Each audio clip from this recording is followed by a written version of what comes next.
नमस्कार क्रिकेट प्रेमींनो, मित्रमैत्रिणींनो, कसे आहात तुम्ही सगळे?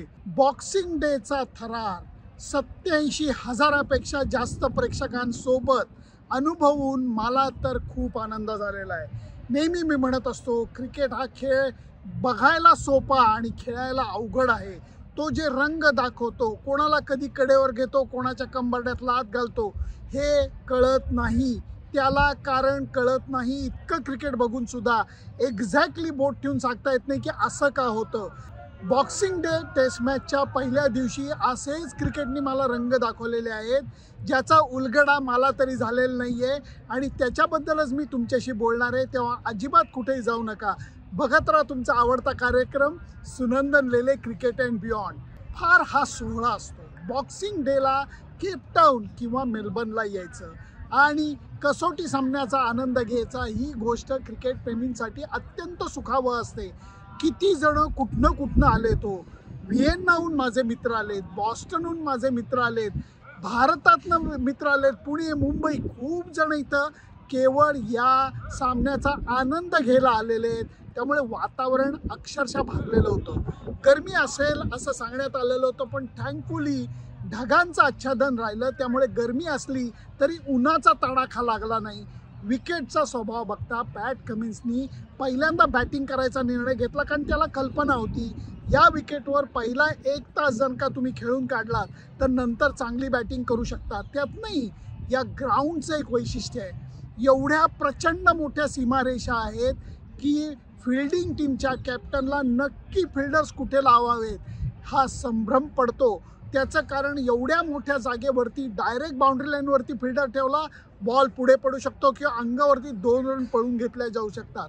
त्याचबरोबर जर का मध्ये ठेवला फिल्डर तर डोक्यावरनं पलीकडे जाऊ शकतो. ही सगळी त्रेधा तिरपीट आज बघायला मिळालेली आहे.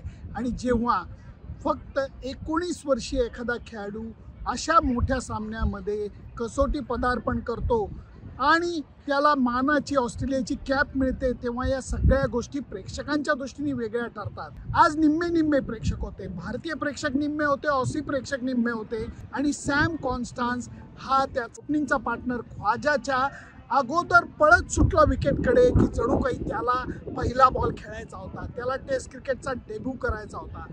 सुरुवातीच्या काळात बुमरानी आणि सिराजनी या दोन्ही ओपनर्सना असंख्य वेळेला चकवलं, परंतु कधी तुमच्या बॅटची एज लागते, कधी तुम्ही डोकं आपटलं तरी लागत नाही. सॅम कॉन्स्टन्सला लवकरच कळून चुकलं की बुमराचा जर का प्रतिकार आपण केला नाही, त्याला आपण डोक्यावर बसवलं, त्याच्या डोक्यात प्रश्न निर्माण नाही केले तर हा आपल्याला कच्चा खाईल. आणि नंतर त्यांनी प्रचंड धोका पत्करून वाकडे तिकडे फटके मारायला सुरुवात केले, जे T20 क्रिकेटमध्ये सुद्धा मारले जात नाहीत पहिल्या काही ओव्हरमध्ये.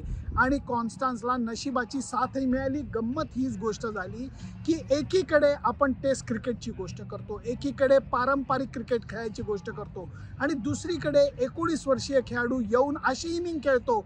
भारतीय खेळाडू त्या ऑनस्लॉटनी थोडेसे बॅकफुटला गेले, थोडेसे निराशसुद्धा झाले, कारण कित्येक वेळेला हे दोन्ही खेळाडू ख्वाजा आणि कॉन्स्टन्स आऊट होता वाचले आणि दुसरीकडे धावफलक मात्र सुसाट पळायला लागला. त्याचं कारण असं आहे की कॉन्स्टन्सनी जे वाकडे तिकडे फटके मारले ते सगळे बॅटीला लागले. कधी सिक्सर गेली, कधी बाउंड्री गेली आणि या खेळाडूंनी रन बॉलच्या हिशोबाने अर्धशतकी मजल गाठली. भागीदारी 80-90च्या टप्प्यात गेली. एक चांगली सुरुवात जी ऑस्ट्रेलियाला मिळत नव्हती ती त्यांना मिळाली. कॉन्स्टन्सला जरी मी म्हणेन की जडेजानी 60 रन्सवरती आऊट काढलं तरी डॅमेज वॉज डन. आणि याचं कारणच असं आहे की जेव्हा तुम्हाला डिफेन्स चांगला येत नाही तेव्हा तुम्हाला आक्रमण करण्या वाचून दुसरा उपाय नसतो, जे ऑस्ट्रेलियन टीमने आज केलं आहे. ख्वाजा कडक बॅटिंग करत नव्हता, अडखळत खेळत होता. लबुशेन तर नेहमीच लटकून खेळतो असं मला वाटतं, पण या दोघांनी विकेट फेकली नाही, विकेटवरती उभं राहण्याचा प्रामाणिक प्रयत्न केला. भागीदाऱ्या ज्या होत्या त्या थोड्या जोडल्या गेल्या. आज जर का तुम्ही पाहिलं, कॉन्स्टन्स आणि ख्वाजा ओपनिंग अर्धशतकं केली. 1 डाऊन कोणाला लबुशेन अर्धशतक केलं, 2 डाऊन कोणाला स्मिथ अर्धशतक करून तो खेळतोय. याचाच अर्थ ऑस्ट्रेलियाची टॉप ऑर्डर व्यवस्थित चालली. एका वेळेला तर जेव्हा लबुशेन आणि स्मिथ बॅटिंग करत होते तेव्हा अक्षरशः काय म्हणतात तसा अडचणी निर्माण झालेल्या होत्या, कारण स्कोअरबोर्ड 2च विकेट आणि 200चा टप्पा पार करून गेला होता. त्यावेळेला टी टाईम नंतर लबुशेननी घाई केली, जे तो करत नव्हता त्यांनी घाई केली आणि त्याचा फायदा असा झाला की भारतीय संघाला विकेट मिळाली. आणि जेव्हा मोठ्या भागीदारीनंतर विकेट मिळते तेव्हा ती 1 विकेट मिळत नाही, नेहमी 2 किंवा 3 विकेट मिळतात. झालं तसंच. हेड 0वरती आऊट झाला, मिचेल मार्श लवकर आऊट झाला आणि भारतीय संघाच्या जीवात थोडासा जीव आला. पण जेव्हा स्टीव्ह स्मिथ सारखा खडूस आणि संयमी खेळाडू बॅटिंग करत राहतो तेव्हा तुमच्या समस्या संपलेल्या नसतात. आणि आज नेमकी हीच गोष्ट आपल्याला बघायला मिळाली की स्मिथ नॉट आऊट राहिल्याने ऑस्ट्रेलियन टीम परत एकदा सुस्थितीत आलेली आहे. 300चा धावफलक क्रॉस झालेला आहे. स्मिथ अजून खेळतोय. ॲलेक्स केरी बरोबर त्यांनी परत पार्टनरशिप केली.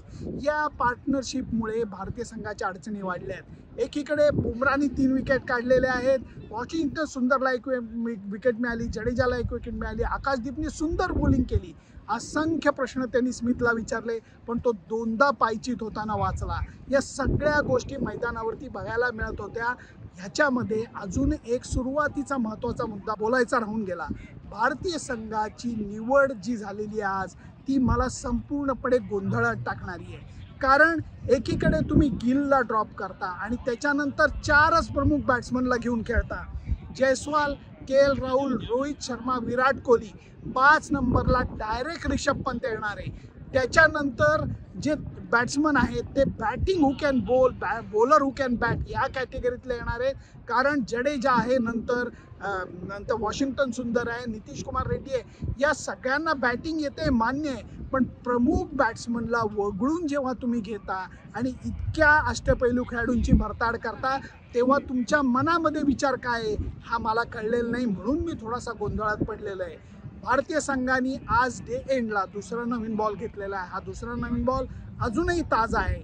स्मिथला दुसऱ्या दिवशी लवकर आऊट काढता आलं तर कदाचित पुनरागमन करायची संधी पहिल्या इनिंगमध्ये भारतीय संघाला मिळेल. त्याच्यानंतर महत्त्वाची गोष्ट ही राहणार आहे की जी गोष्ट ऑस्ट्रेलियन टीमने केली, असंख्य वेळा ते बीट झाले, त्यांच्या अंगाखांद्यावरती बॉल लागले पण त्यांनी विकेट सोडलं नाही.